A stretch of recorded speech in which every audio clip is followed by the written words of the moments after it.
On every 26th day of January, the National Resistance Movement adds yet another year in power. At the most recent, the Med 27. Then, President Yoweri Museveni poured out medals of national service to over 30,000 deserving Ugandans, including Olympic gold medal winner Stephen Kiprotich. But despite this show of harmony, not all is well in the public sector. And tonight, on Turning Round Uganda, we explore some alternative policies that can fix the ever-broken public service sector of Uganda. I'm Simon Kasiati.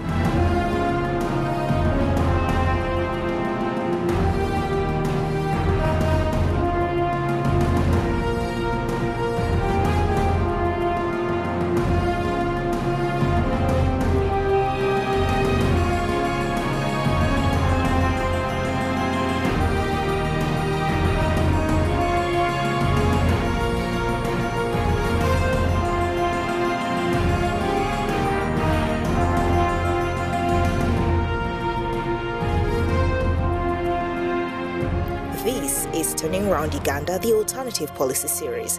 Coming up on the program. President Museveni is a great strategic thinker, but I don't think he's a good manager. If you reduce the distance between a home and the nearest health center, when there is no medicine in that health center and there are no doctors in that health center, I don't think it's very useful to have it next to your house. One Kenyan can do a job done by 6 Ugandans. Government has an obligation to deliver services to its people, more so if these people pay taxes at the end of the day. Roads are falling apart. Now, if you do a detailed study of what the problem is as far as roads is concerned, again, we have a lack of supervision. Our public sector has become very corrupt and it's become very unaccountable. At the dawn of independence, Uganda's healthcare system was a model for Africa. So much so that any state that applied for funds from the Bretton Woods institutions for health had to first make a study of the then Ugandan healthcare system before their loan was approved. 22 regional government hospitals and 1 national referral hospital and about 30 big secondary schools across the country were built, all staffed and equipped. This, with a well-trained civil service left behind by the British colonialists, public service delivery was impeccable. However, these hospitals, though well-equipped, were far away from the people that needed the services. Having assumed power, the NRM government made it a mandate to bring services closer to the people by building health center 2s, 3s and 4s, and then the healthcare system now works on referral basis. If the lowest facility which the health center 2 cannot handle a case, it is referred to the next level up, and so it follows. Village health teams have also been trained, and these volunteers can treat basic illnesses such as malaria. According to the Ugandan government health policy, every parish is supposed to have 1 of these centers, a health center 2 facility serving a few thousand people. I'm Amuga Florence, working in Akoba Health Center 2. I do antenatal, immunization, general treatment, then family planning and PMTCT, testing mothers for HIV/AIDS. Since I'm alone, there are very many patients. You do everything. For example, like Monday to Wednesday, if the mother comes for antenatal, you must test HIV/AIDS plus the husband and look for other treatment to give that mother. Others are still waiting for you to give the same service or another one.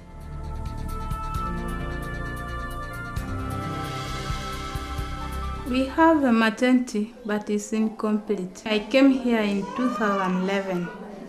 I got the maternity incomplete, but I inquired from the natives of the place. They told me that that place has taken so far, something like this is a 10th year without completing it. National drug stores deliver the drugs quarterly after 3 months, and we do receive them. But because of the very many patients, after receiving, you can even complete before the end of 1 month. If you reduce the distance between a home and the nearest health center, when there is no medicine in that health center and there are no doctors in that health center, I don't think it's very useful to have it next to your house when there's no assistance you can get from that health center. But the people need the knowledge, for example, of where is the health center supposed to be near them? What is supposed to be in that health center? If it's not there, where should they seek recourse? Health Center 2. This facility serves a parish and treats common diseases like malaria and antenatal care. It is led by an enrolled nurse working with a midwife, 2 nursing assistants, and a health assistant. Health Center 3 serves a sub-county and has 18 staff led by a senior clinical officer. It has a general outpatient clinic and a maternity ward. It should also have a functioning laboratory. Health Center 4. This facility serves a county or a parliamentary constituency. This is essentially a mini hospital. It should have wards for men, women and children, and should have a senior medical officer, another doctor, as well as a theatre for carrying out emergency operations. And then we have the regional referral hospital, which should have all the services offered at a health center, plus specialized clinics such as those for mental health and dentistry, and a consulting physician. At the top of the healthcare chain is the National Referral Hospital, Mulago. This is where some of the best medical brains can be found, often working part-time at private clinics to supplement their meager government salaries. This is Kawolo Hospital, one of Uganda's regional hospitals. No one quite remembers when it was last renovated. Its space is shrinking and is getting increasingly unable to handle the demand. And given the kind of workload that we have, we've got few nurses. For instance, the midwives. In this hospital, we are supposed to have 25 midwives. But as of now, we've got only 13. We have a gap of 12. Same to the doctors. The doctors, this hospital, actually, the establishment is for 11 doctors, but we only have 4 in this hospital. And moreover, those are medical officers. We don't have for special grade.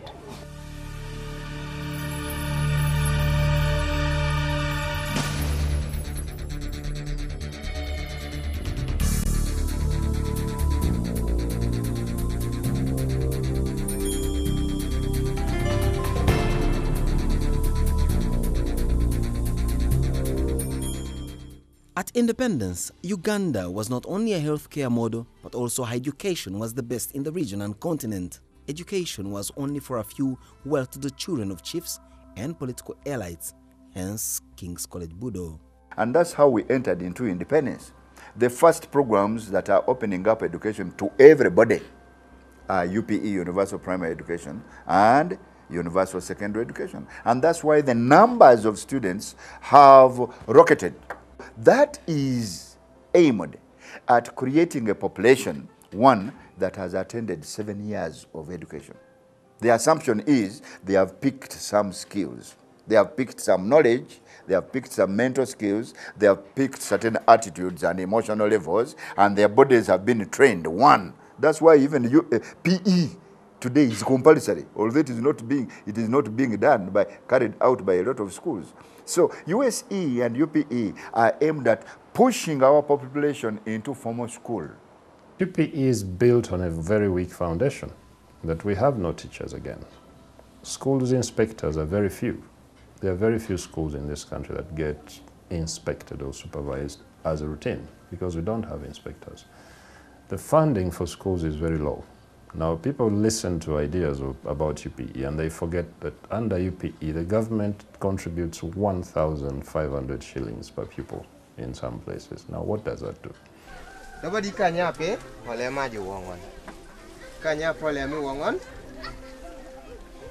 want to nurse or teacher. Kanti aparashani tepye dong. Dumunjo be e setatu kono. Prokube mam achipake be kinye sijasi sisa.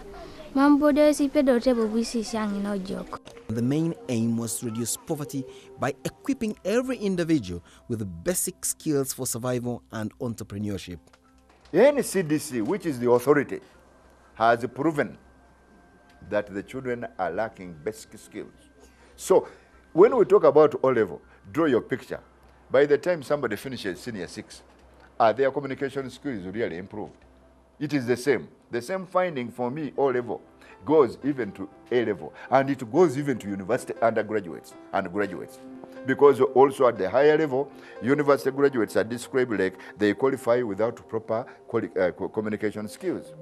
They don't have management skills. They don't know how to interact with the public. Are you getting me? So revision of the curriculum is vital. Revision of the teacher training colleges curriculum is very vital, because the teacher who qualifies from the teacher training college comes and teaches a child. But the teacher from a training college is raw, meeting a raw student to produce a raw citizen. The country has been heavily fragmented with a view that decentralization would deliver better services to the population, but the intended outcome has not been reached. That is more to the administration. How much money is going down to the services? Because you put up districts, but are the districts well facilitated? Do they have schools? Do they have health centers? Yes, you have all these people that you're employing. How about the beneficiaries? Zero. Then the whole thing of State House, having these very many people under the State House, the presidential advisors, how many of them actually advise him? I mean, it is just a wastage of taxpayers' money. Then look at the supplementary budgets. We need to see reforms in the whole issue of planning, whereby you find that gradually the supplementary budgets have been increasing, and they tend to go only to, most of them are going to defense, most of them are going to State House. And with defense, it's classified expenditure. You never get to know how exactly they're spending those monies. What has happened down the road is nothing short of negligence. Public services are atrocious in Uganda. That's my anecdotal evidence. We have a population which is estimated now to be coming to about 33, 35 million, okay? But this population is not skilled. And for me, skilling means in the brains, what knowledge do Ugandans have? And what mental skills do they have? Then you look at what is our emotional levels. What sort of emotions define Ugandans? You will find that most Ugandans are defined by negative failure emotions like anger, greed, selfishness, prostitution, fear, and so on.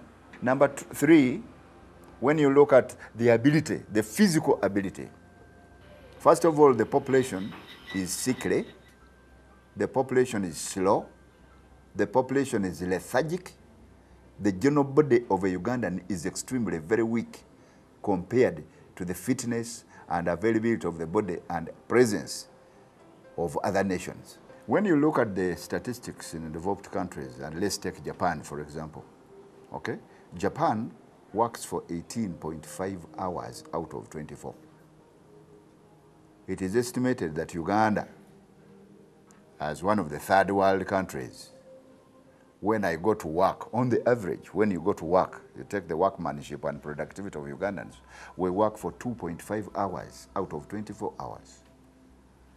Number 2, you might have landed on a study which recently was carried out, that one Kenyan can do a job done by 6 Ugandans, and that one Tanzanian can do a job done by 4 Ugandans. So that's one of the reasons why we're a backward country. Look at the population in the villages sleeping by 8 o'clock. They are sleeping. During the day when you move around most of the urban areas, not urban, but the back areas, beyond urban areas, you find the population is seated. The lady has cleaned the floor and is sitting on a veranda the whole day. Men and women are playing matatu or playing ludo. That is our population. We are not skilled enough. But the scientific polling shows that actually they're improving. I have been looking at studies in the health sector. They show that the healthcare outcomes are improving, whether it is a child mortality, maternal mortality, under 5 mortality, all these indicators, the rate of immunization, all these indicators are improving. If you look at the number of hospitals that have been built, even when you subtract ghost hospitals, we have about 100 ghost hospitals that have been built. Indicators are improving. If you look at the national roads, it used to take us 24 hours, sometimes 3 days, to drive from Fort Portal to Kampala. Now it takes me 3 hours. It used to take us a whole week to move from here to Kabale. Now it will take you 6 hours. It used to cost us a whole day to move from here to Gulu. Now you can go there in 3-4 hours. So in terms of the provision of public goods, that has improved. Now, if you look at opinion polls, by the way, Afrobarometer surveys of 2010-2011, 51% said the healthcare services are good or fairly good. 58% said the roads are good or fairly good. 68% said UPE, Universal Primary Education, is good or fairly good. And this is the most interesting thing, 75% for health, 78% for roads said the situation is improving. So it is very likely that I, Andrew Mwenda, living in Kampala, driving from Luzira where I live to Kampala and going through potholes, I may take my reality to be the reality of every Ugandan.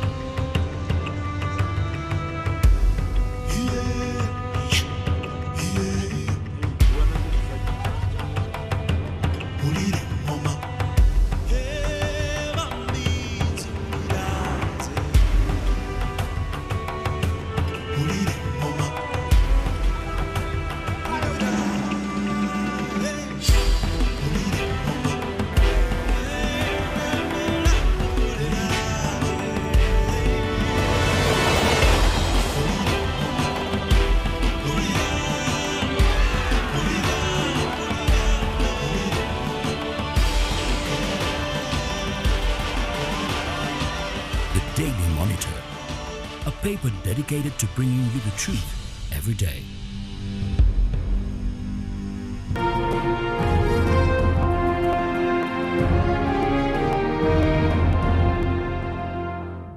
Uganda's public service delivery is now in a fragile situation, with government failing to deliver the core services, and the question that lingers is, how did the once model for Africa get herself in such a sorry state? If you look at how Uganda's health services are delivered, who agreed that we should deliver them in that kind of way? I'm sure that the DP probably has a different way of doing it. UPC would have a different one, and all these other political groups, including FDC. Now, what we have in place is what the NRM has decided, but it doesn't work. Now, how do you get it to function? You get it to function by, again, building consensus. Now, I'm sure that people would disagree with me, because there are people who have been programmed to think that a functioning political system is where you have political parties fighting each other and engaging in running battles in the streets. I'm sorry, I don't buy that idea. I think that what we lack in this country is a unified understanding or a unified agreement as to how to do different kinds of things. Politicians don't really grasp this as their responsibility to ensure that the service delivery goes out. So you find LC5 chairpersons who, they're just there, you know, they're just there. And they say, that's for those technical people. But, and that's the second problem, is that there's a disconnection between the politicians who should be ensuring and overseeing that their service delivery and the technical staff who are often just playing themselves. You know, you have a situation that I faced when I came into office in Kampala. I had an engineer in this division who I called a virtual engineer, because I could never see him and I could never see what he did. He might have been doing something, but I wasn't really aware of what it was. And that guy was very resentful that who is this guy that is coming along and looking over my shoulder and telling me what to do?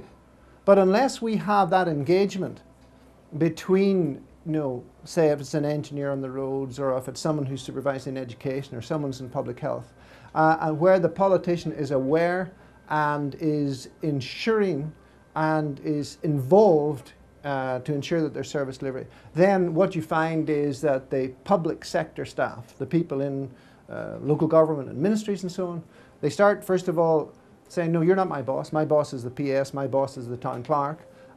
They secondly then become very slow, saying, oh no, public procurement processes, and this is an issue.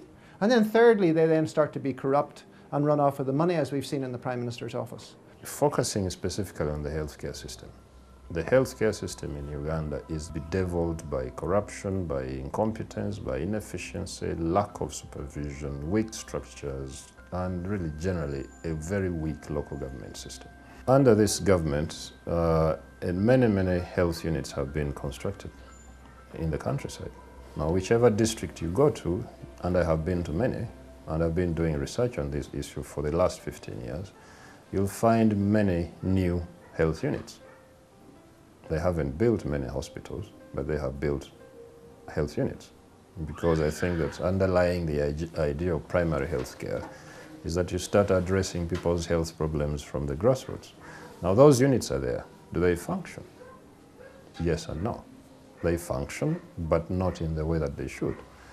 Now many of our healthcare facilities don't have the basic medicines to tackle the most elementary diseases, which are even preventable. Many are understaffed because they don't have enough doctors, they don't have nurses. They are badly supervised, if they are supervised at all. The Ministry of Health here has a huge problem of failure to supervise. We have an inspectorate of public service. How much do you hear about it? I don't know even whether the public knows. Public service has got an inspectorate which is supposed to oversee the work methods and the delivery of civil servants. Internal Affairs got an inspectorate. Local government has got an inspectorate. Works has got an inspectorate. Ministry of Education has got an inspectorate. Health has got an inspectorate. When do you hear about them? The fact is, and you know I'm talking authoritatively, I have worked as a commissioner for inspectorate, so I've had time to know and I've studied the subject. The inspectorates in Uganda have been killed by the very ministries which are supposed to make them grow. And that's because they have never been made independent. As long as you don't have inspectorates or standard setters and monitors of standards, you will not get service delivery. So equally in schools, how many times in 7 years of P7 primary school will a class be visited? How many times was your class visited and somebody sat there to watch how you are being taught? The phenomena is amazing. We all see roads that get built and within months they are falling apart. Why are they falling apart? Because they were designed badly, they were built badly, and that happens because these contracts are not supervised, or the contractors that get contracts are actually forced to give loads of kickbacks and bribes to whoever is awarding the contracts. We all know these stories. There's one company called Max, which was awarded before I came along to fix a road. Now it was not a very big contract. I think $300,000 or something. But they were basically supposed to patch the potholes and fix the sides of the road and clean the drainage channels, and so they got this contract. They didn't have the capacity to fulfill that contract. And in the end of the day, you know, that was half done, it was badly done, and we're now following on, now fixing all the road up again. The road's completely broken out again. Such lack of capacity is generally related to someone within the public sector who says, I've got this contract, do you want to do it? And then they take a bribe. In the end of the day, the money that's allocated to that company to do it is insufficient. Okay, then the government paying slowly, and they're not meeting deadlines and so on and so forth. Again, you have a failure there. Now, I don't suppose that the NRM or even President Museveni have a solution to this. 27 years is a long time, and I think they have had enough time to demonstrate their inability to change these things, and they have to adopt a new strategy. I don't see evidence of thinking going on in the high places. You have people called economists, I don't know, Minister of Finance, Bank of Uganda. Yeah, they have PhDs and masters in economics. But these are exalted clerks who know how to fill in and implement a certain template handed to them by maybe World Bank, IMF. But can you tell me of any evidence that they have done some creative thinking to help Uganda harness all its resources? No, 10% of its resources to become a better place. So how can you rely on them to deliver this country to another level? They are part of the problem. As Ansel said, you cannot solve today's problem with the level of thinking that created it.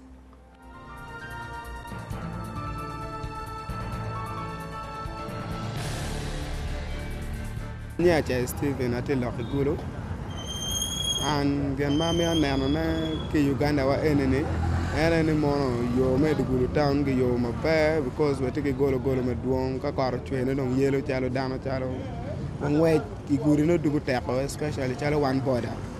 Certain services that are very essential to the community, actually the citizens of the country, like the roads, education and health. Most of these services have faced a terrible decline.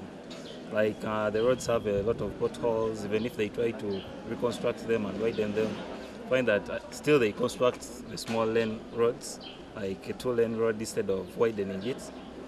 Then via the health sector, we've seen like the main challenge our health sector is facing is that there is a lot of brain drain.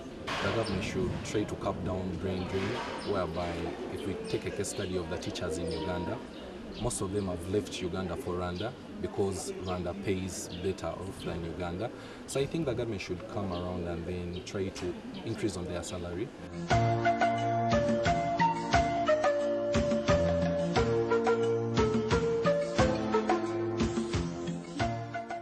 Uganda's next door neighbor, Rwanda, has committed to building public institutions that are effective, efficient, and accountable, and that delivery for the Rwandan people while working towards eradicating poverty and creating economic prosperity.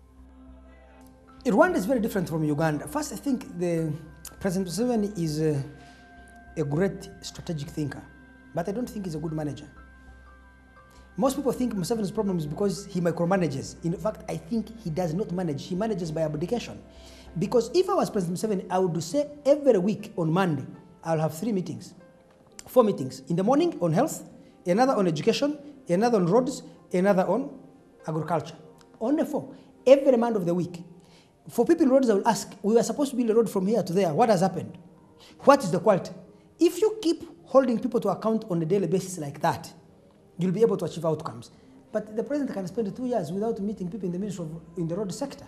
So management by abdication means that individual actors in UNRWA and the Ministry of Works are at liberty to do as they wish at the pace they choose.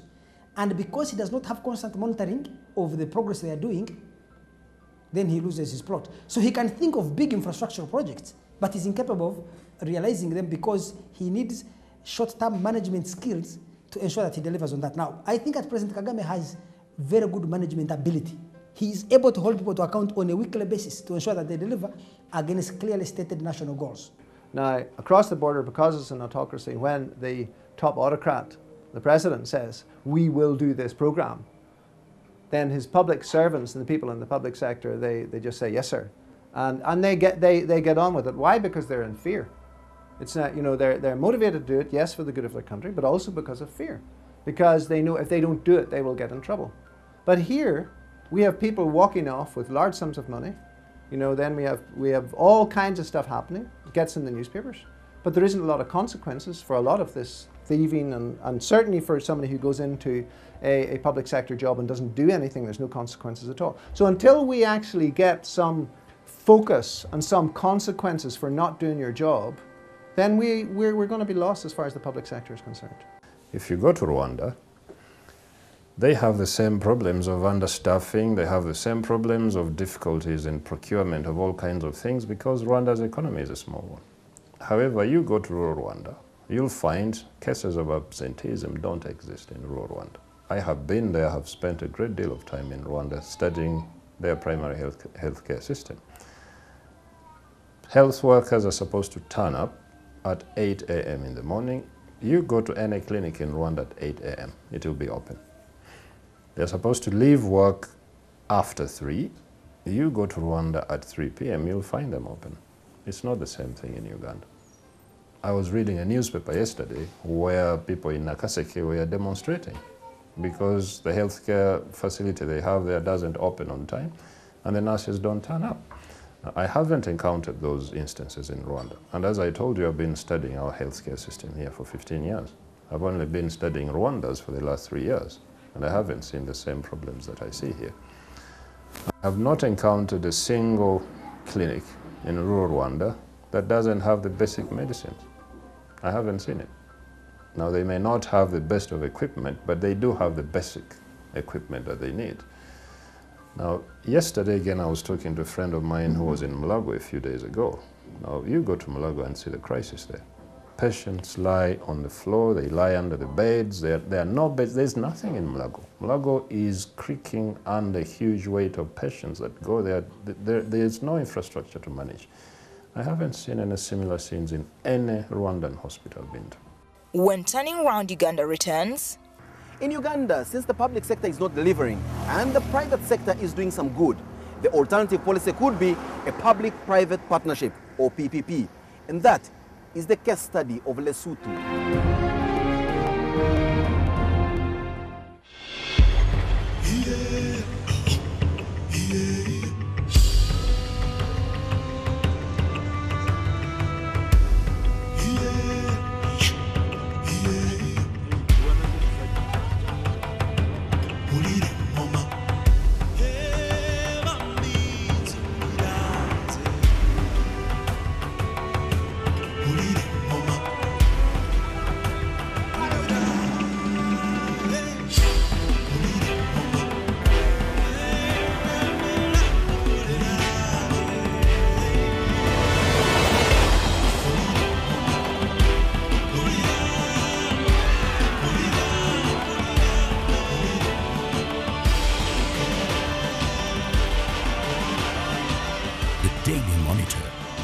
A paper dedicated to bringing you the truth every day.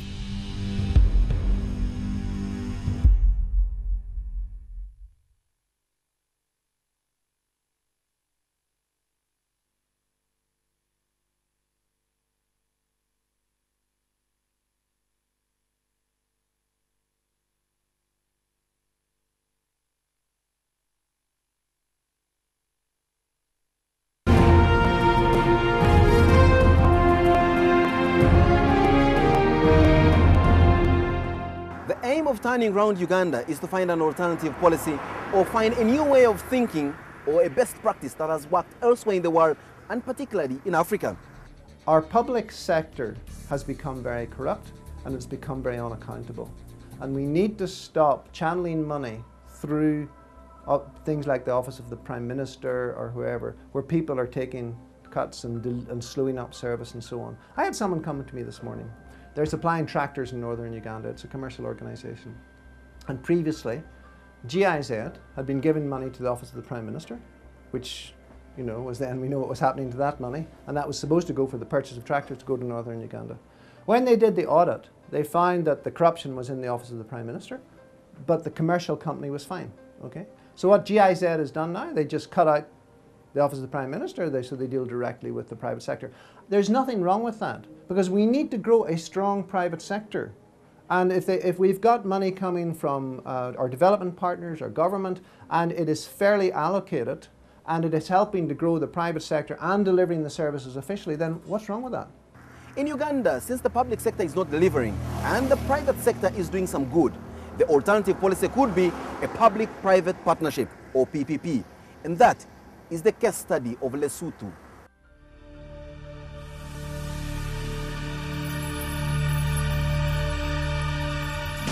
For many years, Lesotho urgently needed to replace its main public hospital, the 100-year-old Queen Elizabeth II Hospital, an aging facility functioning at minimal level.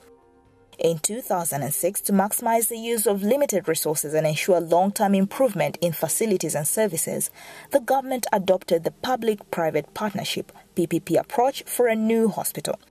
The Lesotho PPP structure is a first for Africa, with the objective of providing vastly improved, high-quality healthcare services at affordable costs.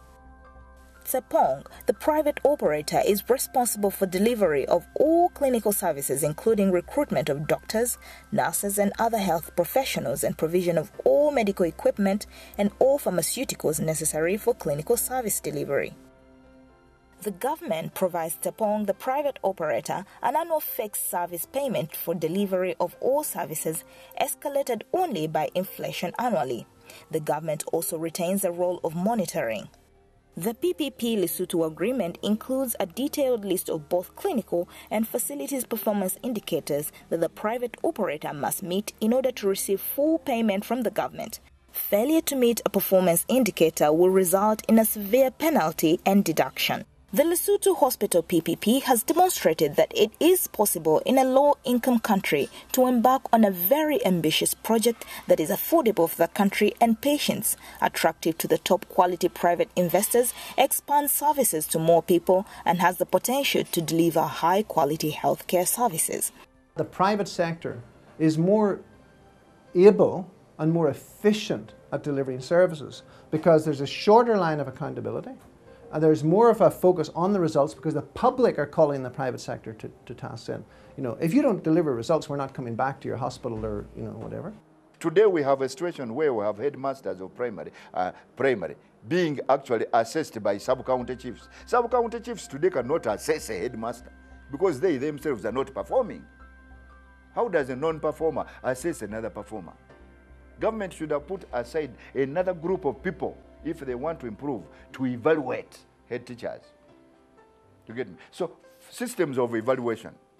What are the punishment systems?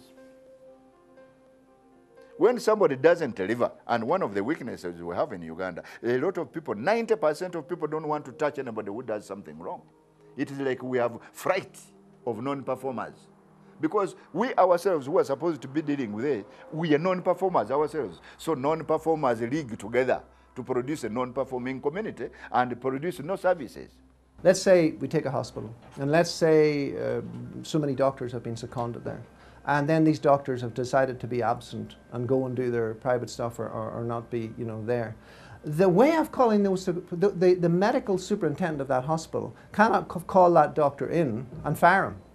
That doctor will have to go through the local health service commission, then to the public health service commission, and then all around the bush. Okay, and so it's whereas if that happens, say in IHK, we've got a doctor who's misbehaving, he doesn't turn up, it'll come to the attention of the general manager. The general manager will warn them and go through the system, and then the person will be fired. So how do you resolve such a thing as a policy person? One, you say we need to leverage the strength of the state, not necessarily fix its weaknesses. How do we leverage strength? Its strength is allocative efficiency. Let us give it the function of allocation. Now, if we look at privately constructed roads in your garden at home, if we look at private hospitals, IHK is one of them, Nakasero Hospital and Kololo Hospitals are another. If we look at private schools, Kampala Parents is one of them. Private schools, private hospitals are doing very well. Okay, we need to make this a change in Uganda. You do not need to provide a service if you're financing it. Government can restrict itself to the level of financing because it's very good at it. That's the allocative function. Then it can finance these services through the private sector by giving vouchers. By hiring Andrew Mwenda to construct a highway from Entebbe to Kampala, own it and collect road toll. The government may subsidize the users of the road by giving money to a private company to own and maintain the road. So we can hold private companies to account rather than the government.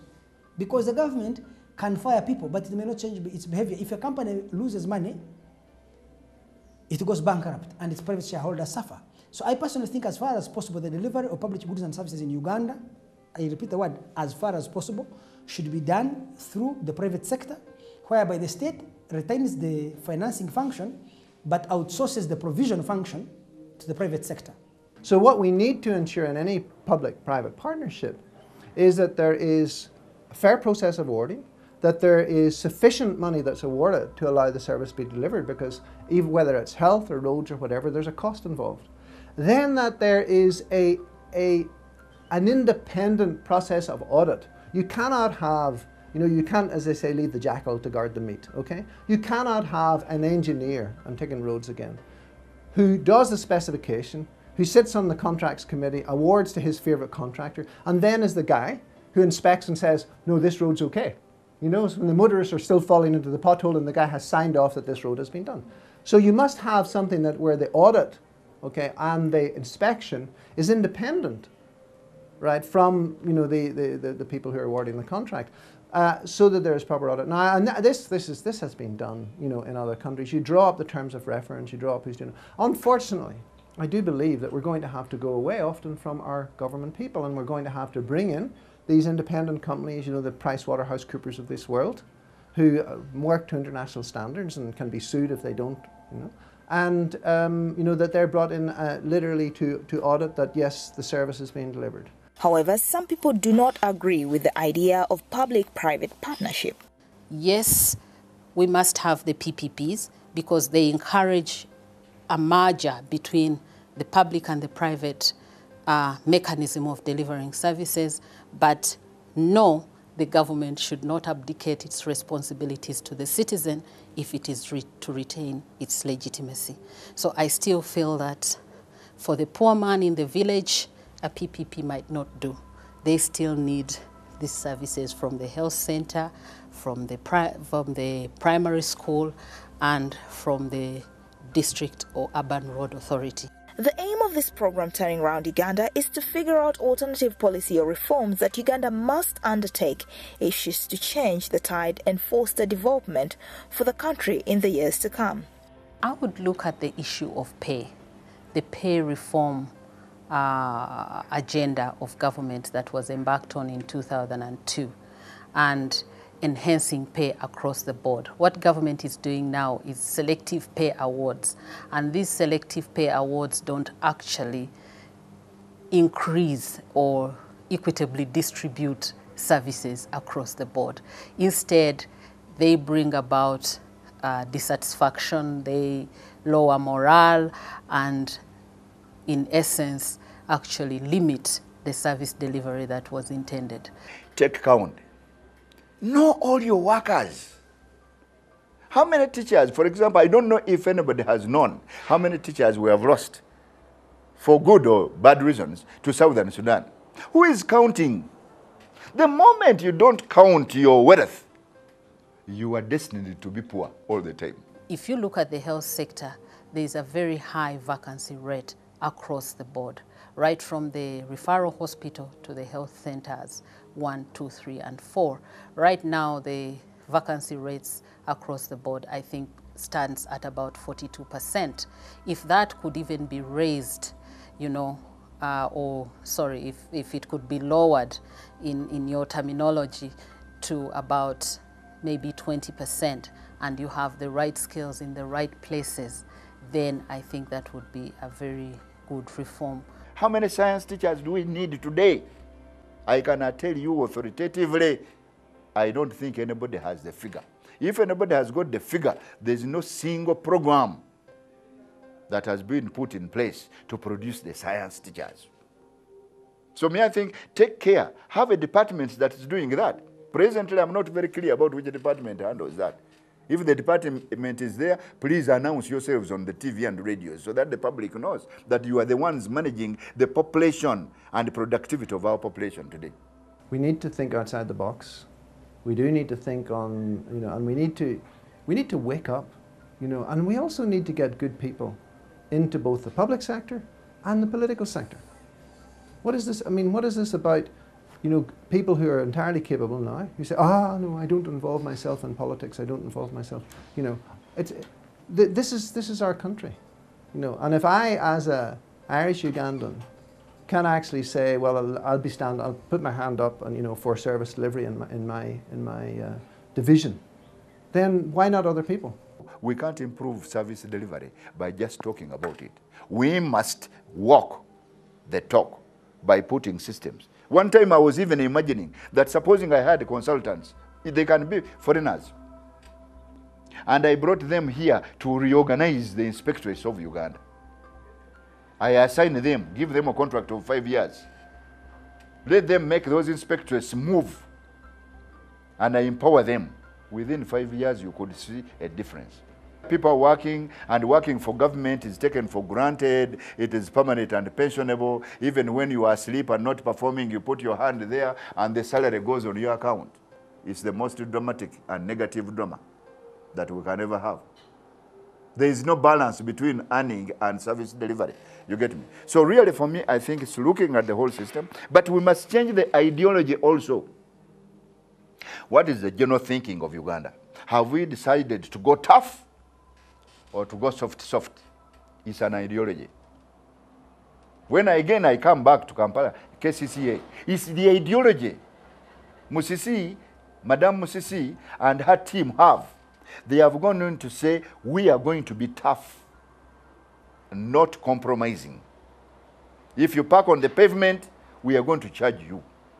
We say border borders off the streets, you are going to be off the streets. It's an ideology. What we are lacking now is a definition of our ideology as a Uganda.